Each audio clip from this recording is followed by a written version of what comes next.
Michilimackinac comes from the Ojibwe Nation, and it means the place of the great turtle. That's why you're going to see all the turtle stuff in town, once known as the Great Turtle. Good. Going to pause from the legends for a moment while we go down this steep incline. This is the steepest one we've come across today. And this is where I check my carriage brakes to make sure they're still working.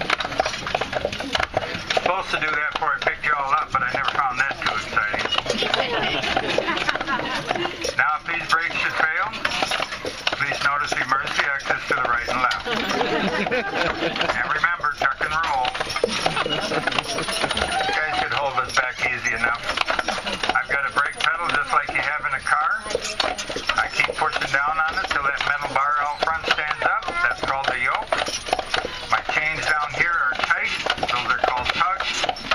That tells me the carriage is rolling down the hill on its own. Horses had nothing to do with it. Take a little bit of a break. Now, it's not much of a break, granted, but if I do it correctly each time we go down the hill, it does help them out. As I said, they can hold this back. They can hold back or pull 3 to 5 times their own weight. You're looking at 6,500 pounds. A lot of power. I like to say I've got 6,500 horsepower with triple exhaust. Yeah. Get your heart out, Stuart. All right, let's take a look at some lady slippers, huh? Get over here on your left. Right down there in the little depression. Are they yellow? Yep. Yeah. Oh, yeah.